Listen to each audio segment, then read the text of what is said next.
toujours hiɗen route de pression e o sayɗo hiɗen causa ko buy wonno mentor de tan opposition awana ɓuuɓi jip voilà o yii Allah tawetir ñalorma na ɗum aray ko noon ɓe innirta donc aray ɗen causa ni mi holliri on noon minen min hollay on fappo ha laaɓa pos ayi ɗo fenade nde ñappay kono siyay ballon on remplace kaaƴa ɗen ka pays ɗo o wi sukaɓe no lappude ballon on yii pay koy kono lappude ballon donc andingol on o yii pay koy kono lappude ballon causa ko ɗo wiyete causa merci Abou Oumar o yii ko ɗo innete causa on yii Carrefour causa voilà donc c'est pour vous rassurer que tout va bien. Voilà, oui. Les élections sont validées. Donc, et toi, Pidgey. Salut. Mengue. Ah, Gary. Ça va? C'est comment? Oui. Donc, nous avons Pidgey. Faut y non entendiri. Nous devons se mettre en hollude on. Et on a fait un déon. J'ai vu certains individus mal intentionnés qui disaient ce matin, ça ne vote pas. Fernande, faut que tu aies Nicoloma. Mais à l'année, on monoton. Quand Alsaïni, il Alsaïni avait là, il a. A Johnny Kaja den ko ballon remplacé. Oui. Non, on a joué des ballons. On était Carrefour Siras. Sukaɓe no joude ballon o yii ala sukaɓe no lappude ballon joni noon mi annda ko gere hombo wonno ɗo wolde ɗo fimo ɗan anndi koye ɗon moni ayon yiɗa gonga kan ɗan anndi ni ɓernde mo walaki par ce que ko welayno on ko nanugol no piirede kaaƴe no fera bureau de vote ji no piira ko ɗum welayno on dakkali kono c'est pas la vie de la Guinée actuelle. Oika, voyez-vous, on fait là au fait. Regardez vous-même. On met yo aruga, nous n'a la vie. C'est un metuma. Il faut venir nous trouver. Voilà. Zemde. Et Allah. C'est l'homme de la situation. Kala tawda ɗum ɗo no metti ɗum ɗon tigi har tawa men ga non ɗo meɗen ganani ɗimeɗen welti ɗe woni free ɓutti dok quartier ji ɗi no ɓutti dok kono ɓuri ɗum ɗo Carrefour Siras goɗɗo ala ka piyede ala ka nangede ala ka haɓede o ɓuɓi dok non meɗen weltani GMD nani vraiment président Doumbouya vraiment batti laamiɗo andi leydi ɗo Carrefour Bomboli o yii voilà kala fenannoɗo wi guere no wadde ga on tigui fenay sukaɓen no jooɗi ɗo woni free voilà résultat kadi yalta hara no woni free min e yennidirta min tagaɗo mo ala objectif ala projet tigi maya e mone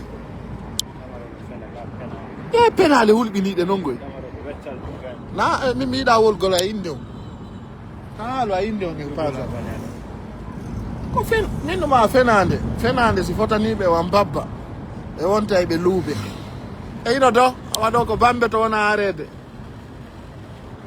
Babetto, regardez vous-même. Ndala, do mo respectali Doumbouya ala mo respecta ndare ko Bambeto on de ngarde kapon. Voy? Woni o ko accanere hari do goddo susta rewde do tan élection. Voilà. C'est propre maintenant. Veloji no doge ga. Yimɓe ɓe fof no welti. O yalɓe no yaɗo fruit. Foppu no woni free, no ɓuuɓi dop. Awa yi ka Bambeto kay no ɓuuɓi jop moni ɗo o yo welto on yi ala meɗen yarde kipe on men holla on ton kande no deeƴi hokka vraiment c'est bon on est filmata hay goto ɗo par ce que jama on no welti a wasi ɗon moni haray ko ɗum en andintinta on yon welto wonali saabu gaño wallahi wonali saabu gaño par ce que ari intention mon on ngono min gandi faale mon on hiɗen ka pon bambe to ni yippongo mbawan inomo voilà donc mi holli on saare nden fop eyno torki Allah fattiki Allah yo président Mamadi Doumbouya laamuji leydi a wasi lannata no dareno bambe to ɓuttiri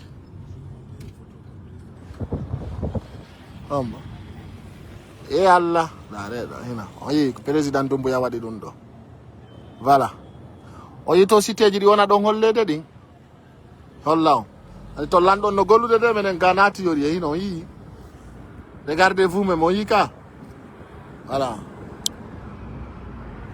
menen mono faala o maaye enen ɗo menen oɗo lanɗo no ɓurani men o opposant mo opposant rêve dare kadi président o wattingol lawol ɗo ha ngol moƴƴi regardez holla on lawol ngol bambe to kiɓe ndaare regardez wayri Conakry daraneɗo hoore mo yi ɗum ɗo c'est grâce au président de la république c'est Mamadi Doumbouya ndaare o yi voyez-vous na fenani no welti no woni ministére affaires étrangères hino o yi eti no woodi ko holle lagine abbe tum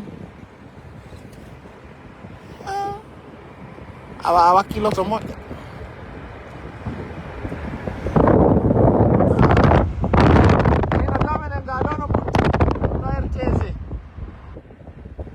ala kaño beppay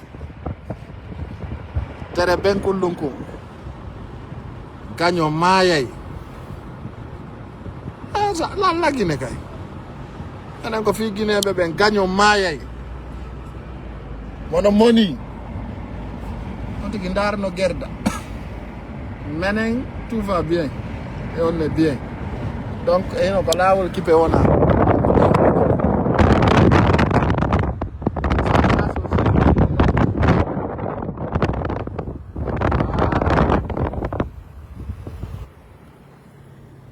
c'est calme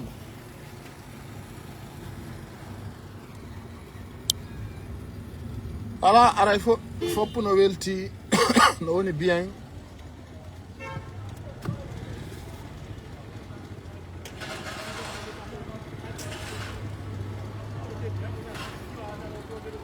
wallahi sino tegda sa poɗani fenanani mo ɗum donc teddanama kono ɓay ton ko jamni teddani mo quoi mi heɓi ɗo 1070 étoiles tout ça c'est grâce à Aboumar non min mi hollay on terte o blogueur ko fenata joni kadi ɓe no ɓutta welaynoɓe ara ko ɓenne ga no piirede ni e ni minen ɗo moymi ke o soomu pagay ayyay ko Allah maranma ko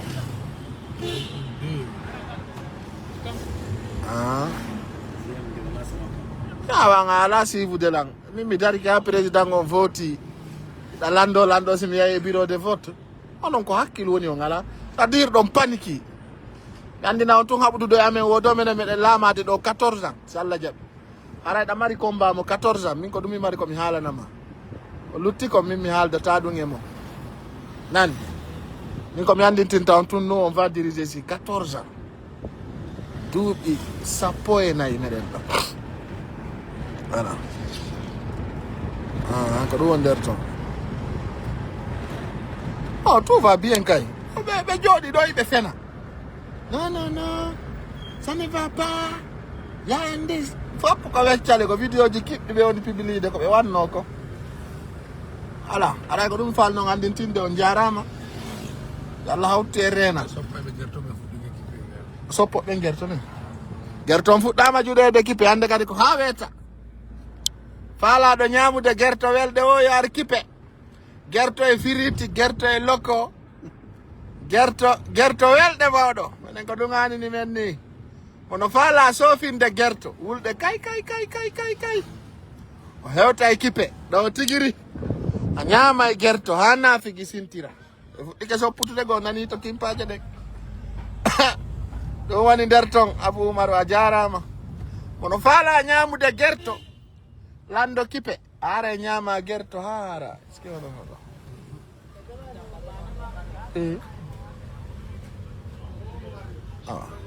on to woni en joni bye bye